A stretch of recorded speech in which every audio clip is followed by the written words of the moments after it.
vlog is the one that everyone's been waiting for. It's my PR update, life update, update. As you can see, I'm in the car. I'm currently parked outside the local bowling alley and soft play because Freya is at a birthday party.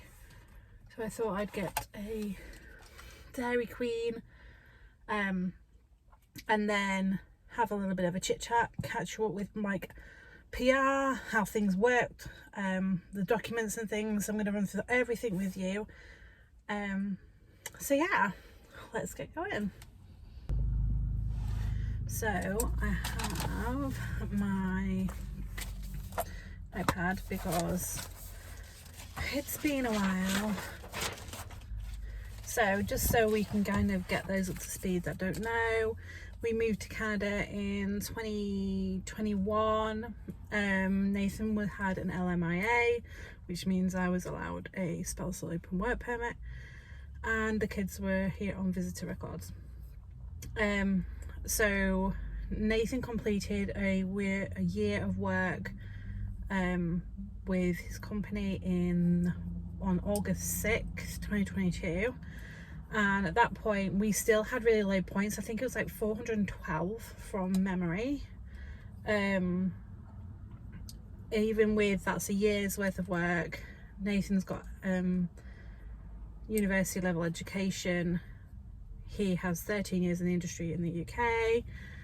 He had an LMIA, so a sponsorship, and then obviously I have got my education as well from the UK, although my job isn't, it was student travel, so it's not in tier 0 to 3.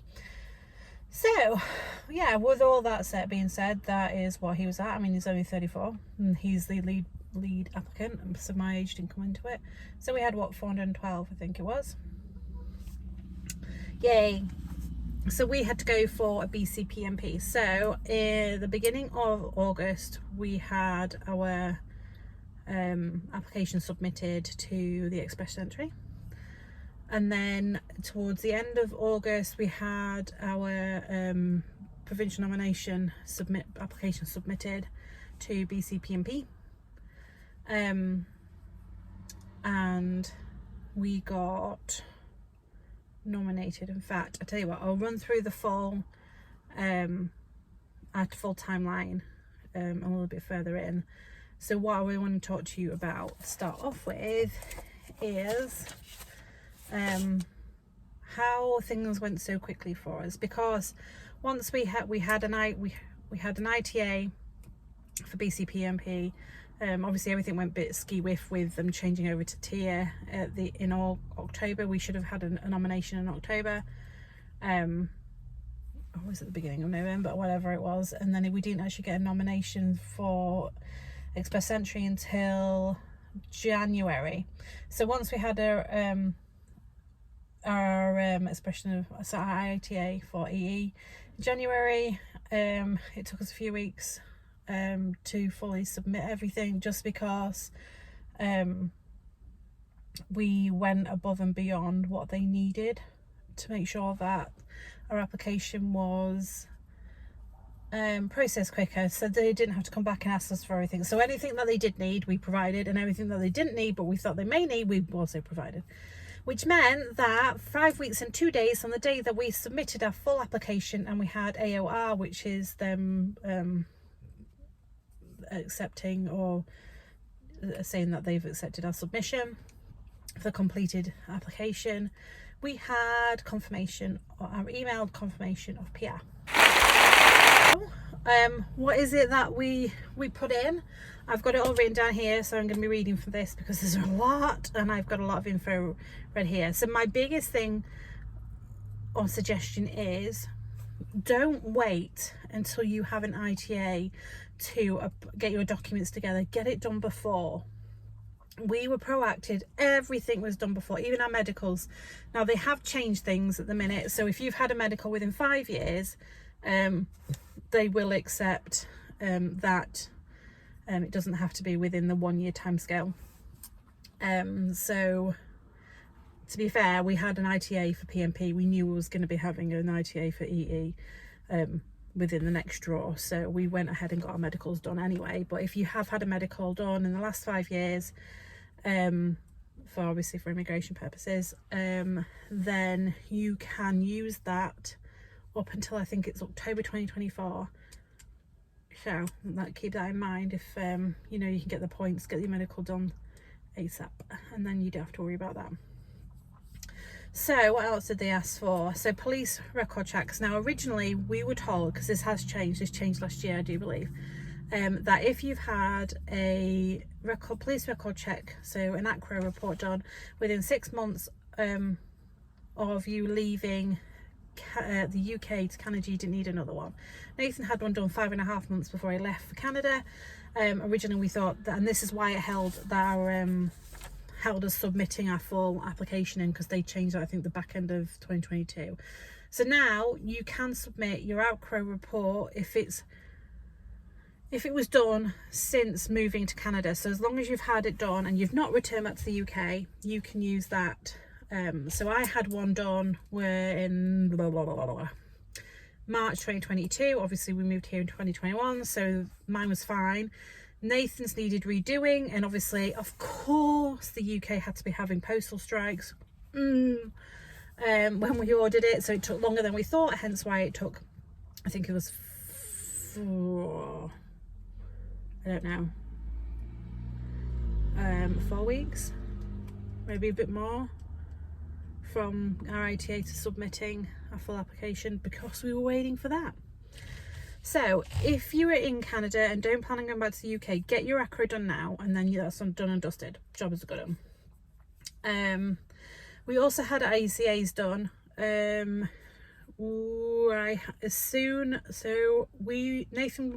we were going to submit in August 2022. I applied for my Acro in March, and it was freaking nightmare to get, but we did get it eventually. And then I applied for Nathan's in July, because he finishes a course in July, so I applied for his in July, and his was a lot quicker, and we had it by the end of August. Although, for those of you who don't know, we did have a bit of drama with Nathan's. They told us it didn't mean anything, but it did. So we actually went back to them and said, no, you're wrong, reassess it. They reassessed it and they came back to with what it should be, so that was really good. So, and they're valid for 5 years, so get that done, and then you don't have to think about it again. Also spreads the cost of PR as well, right? So the more time you've got to pay for things, the better it is. Also, something I do suggest you get before you leave the UK is 10 years worth of work references. This is regardless of if you're using your points, you're getting points. So if you're the partner like myself, if your job has not been used as for points based, they will still ask for it. So 10 years worth of job references. Now if you can't get a job reference, or you've tried and you're not adhering to it, keep those emails, because you can print them off and then submit a letter of explanation saying that you've tried to get the information as per requested, but you can't get it. You will also need if you have a P45 or pay slips, just to prove that you did work for them. So that's a really good thing to have. In the job, the job references, they need to be dated. They need to have the company logo on there. You need to include the salary, number of hours worked, so ideally it's full time, so 40. When you started, when you left, and a list of roles and responsibilities on the job title. Even if you've had multiple positions, you need that, and I had that with one of my jobs. Because obviously I worked in travel and COVID hit, so I actually worked a lot of ops jobs within the one company. So I had like 4 different jobs while I worked for that company. So they actually listed it in the days that they were applicable, and then gave full job descriptions for each of them. So that was a really good company to do it for. But I highly recommend you do that before you leave the UK, because trying to trace it from over here, hard work. So yeah, 10 years worth of job references, you need that. Also 10 years worth of travel history. Now if you don't know it, don't panic. You can go onto the government website, I will link it in the description, and you can apply on there, and that'll give you all that information for whenever you've left and returned to the UK and where you've been. You proof of funds. Okay, so we didn't need proof of funds for our application. However, you do need to provide it, or you can provide a letter of explanation, but sometimes they're getting chucked out. So we provided a letter of explanation saying that we were we'd been here for a year. We have got, or Nathan's got, this is lead applicant, a LMI, a job offer. I was given a job offer letter as well from my employer. So we submitted a letter of explanation. We also put screenshots from the IRCC website showing that we didn't have to provide it, along with links for those specific pages. But we did provide 6 months worth of bank statements. Now, don't panic. Like, moving here has absolutely blasted all of our savings. Like, we've got nothing at the minute. I've just changed jobs, so that's going to change. So don't worry about what's in there, even if it's in a negative sort of overdrawn, or you've used your credit cards and you've completely, you know, done yourself in with them. That's fine, doesn't matter. Just include 6 months worth of 6 months worth of statements, and then those letters from the bank as well are really handy to have. So you submit them, but make sure you submit it with a letter of explanation if you don't need to provide proof of funds, saying that you don't, why you don't, and where you've got that information from the IRCC website. If you do need to show proof of funds, then obviously you need to have had it in your bank account for, I think, 6 months, isn't it?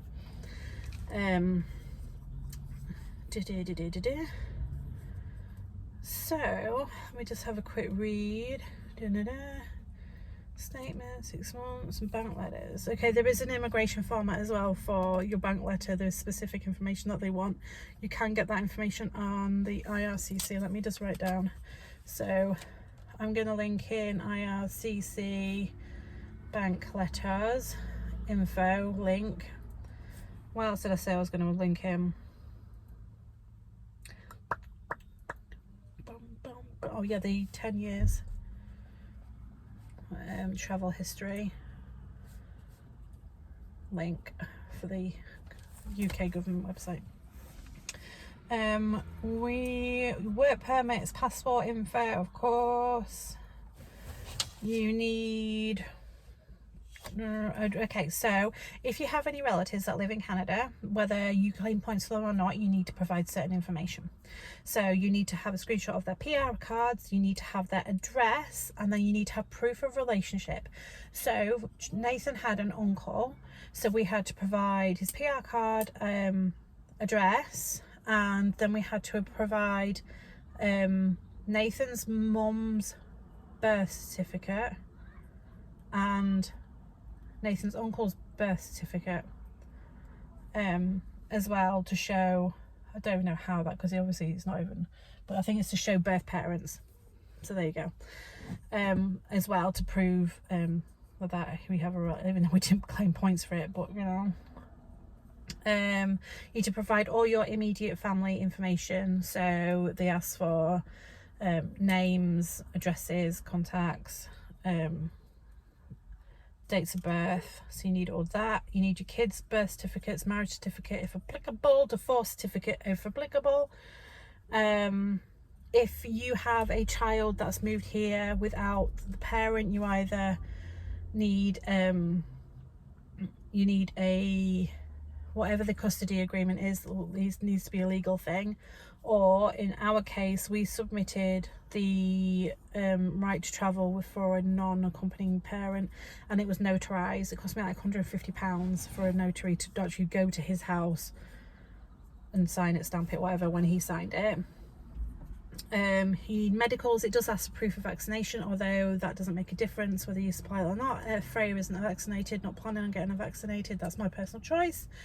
We only agreed to vaccination because we had no choice to move here, and my children, older children, feel like they were pushed into something they didn't want to do because it restricted them from attending school and attending certain events because they weren't. So we'll not get into that. But yeah, you don't need to be vaccinated to move here. That just, if you have it, you can provide it as part of the medical process. I did do a video on medicals So if you want to go and have a look at what happened during them, go back and look at that. You need to drop off a letter. There is a certain script for that as well. It has to be a certain way, include certain information. So job offer letter, I'll link that in the description as well. Descript. Okay. If you are common law, you need to provide proof that you're common law, and for that you'll need say a rental agreement in both your names, or utility bills or something like that with both your names on it. It needs to be at least a year as well. And then they want photos as well. So that is pretty much everything that we included in our application. We literally, oops daisy, as I said, everything was done and dusted. The only thing we had to wait for, because we didn't realise we needed it, or a new one, was Nathan's new Acro, and it was delayed because of the strikes that were on at the time with the postal service in the UK. Otherwise it would have been done and dusted quicker. Okay, so from there they didn't ask for anything because they had absolutely everything and then some. So as I said, we didn't need proof of funds, but we still included the bank letters, we still included the bank statements, and then a letter of explanation as well. So we were covered. So we got what happened is we got an email through saying, congratulations, this is confirmation of permanent residency. These are the next steps you need to take. And then what happens is, and you need to reply to that email, because it comes from the office that's dealing with your PR application. Ours was Calgary, and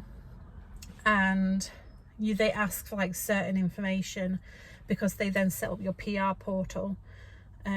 Let me just see quickly if I can find the information that they ask for. There. Where were we? So yeah, you get an email to confirm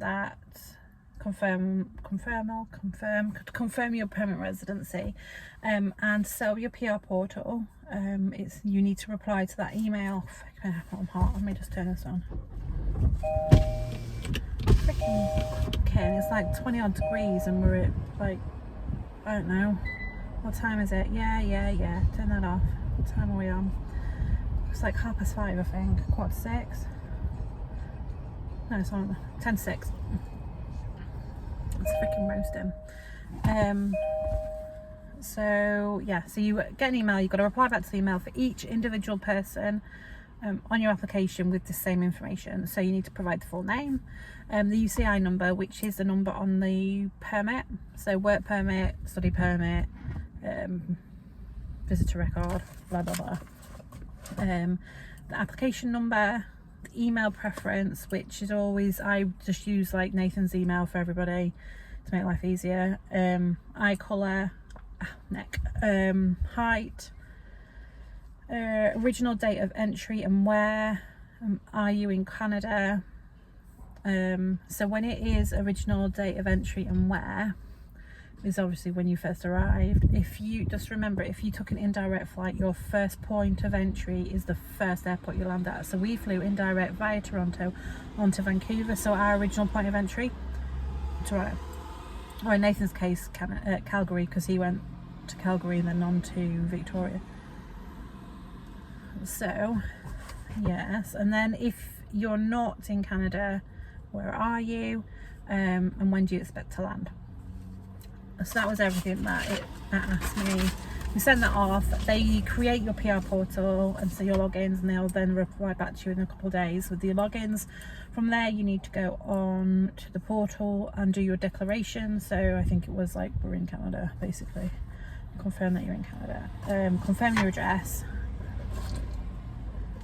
and then do your photos for your PR card. And oh my god, it kept rejecting my photos. It kept saying that it's not the right pixelation, and then it was like, no, you get background's not white. I kid you not, my background was white. I'm going to put the pictures up here. That's the original pictures. Don't judge. So I'm just using one of them. But they all looked like the background colour was the issue. It was supposed to be white. Obviously when you're inside it doesn't kind of work that way. And I wasn't paying Shoppers, because Shoppers is like $37 for a digital photograph per person. I'm like, where's the freaking photo booth? That's like £5.50 from Tesco's. Not a thing. Not here on the island, and nowhere local, because I even asked them, like, is there a photo booth? And they looked at me like I'm weird. I'm like, you don't know what a photo booth is? So yeah, we did actually figure out a trick, and this is about somebody that had actually commented on one of the groups that I run on Facebook, and she said they should put a white sheet over the window and on a sunny day, and then it acted as like the lighting from the background, so you get no shadow and it's a proper white background. And this is how it looked when I did it that way. Clever. It has accepted that, however it has to go to an actual human being for them to accept it, so I'm still waiting to see. We do have our ECOPR, which is electronic confirmation of PR, so we do have that. So we've actually been in, or me and the kids went in literally the day I got it, to get our permanent SIN numbers. We didn't have an appointment, we just went to Service Canada. I finished at 2 o'clock, so they're closed at 4. It's about half an hour to get into a local big town, and luckily we got it. Nathan I've applied for online because he's working all that God-given hours. So yeah, just waiting for PR cards now. Fun. So oh yeah, I've been in and told my bank, because you need to update your PR with your SIN number with your bank and with work, and then I've also contacted the CRA, which is to do with child benefit, and provided them with that. So fingers crossed that gives them a kick on the flipping ass. So yeah, that is PR. Let me just run through the dates for you, and then I will wrap up this vlog. Next vlog I'm probably going to put out the same day. So I've got a new job, and they take me to Toronto for a week, so that's the next one. So give me 2 minutes, let me get my shiznit together, and then I'll run through my full dates from submitting said information. Should I run you, or do you want the full? I don't know. I've got everything from starting from when we first arrived to like PR. If anybody's interested in our full entire timeline, I will post it on my Instagram, and you can go on there and have a look at the full thing. But for now I'm just going to run through quickly what our PR timeline was from submitting our original invitation EE profile. So give me a sec. Look it up. So I've got it. So on the 10th of August 2022 we submitted our EE profile, and at that point it was 357 points because Nathan's WES education was rejected, or they said it wasn't worth anything, but it was not the case. On the 17th of August we entered our PMP application for BC PMP on the noisy truck. On the 25th of August we got the reassessment from WES back from Nathan's education, so that put us up to 412 points, and we had 101 points for BC PMP. They were supposed to update the BC PMP application and include Nathan's WES report, which should have given us 105, but they didn't do that. So God knows what happened there. Luckily, on the 7th of September, we got a PMP ITA. So yay. Then on the 23rd of September, we submitted the PMP application. On the 3rd, they came back and asked for Nathan's UK education certificate, which we provided. That was on the 3rd of November, sorry. On the 9th of November, they confirmed the PMP, and we added it to our EE profile. which gave us, roasty toasty, 1,012 points, which meant that the day after we should have had, I think it was the day after or the week after, we should have had an invitation to apply for EE, but they literally just changed everything through on the 16th of November to the new tier system, and it messed everything up. So they stopped doing draws, and the next draw was for January. So the next draw was the 11th of January, and that's when we got our ITA for express entry. On the 6th of March, we submitted the application and we had the confirmation back that they'd received it. On the 27th of March, they confirmed that we'd passed our medicals. On the 12th of April, so being a fatty batty doesn't stop you from getting PR. I'm still healthy. I'm just jogging. On the 12th of April, we had our PR approval email come through, which is that email that I've just been talking about with that information you've got to provide to get your PR portal. We provided all that information on the same day, and then no, I didn't. 2 days later. 2 days later, we submitted the. No, we didn't. I'm lying. 12th. Yes, the same day we submitted everything through. I'm getting backed up now. 12th April, PR approval email. Yeah, and then we sent all the stuff through on the same day. 2 days later, on the 14th of April, we got the PR portal access. When we submitted our address, pictures, and declaration. On the 4th of May, we got our ECO PR, which is our confirmation of PR. And then the 5th of May, they rejected our pictures for our PR cards. And then on the 6th of May, which is today, we've resubmitted those. So we'll wait to find out if they'll accept those pictures. If not, I'm going to have to freaking put my hand in my pocket and go to Shoppers. Don't want to do that, but hey ho. So yeah, that's how everything went. I think this vlog has kind of gone on a bit, so I think we're near over 20 minutes, so I don't want to drag it out too much. There's going to be a super short vlog next, which is kind of like an update on where we are, what our plans are.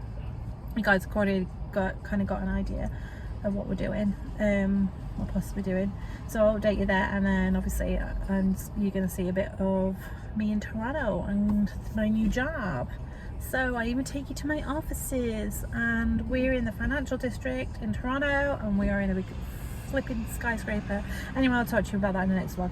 So for now, teddy pies.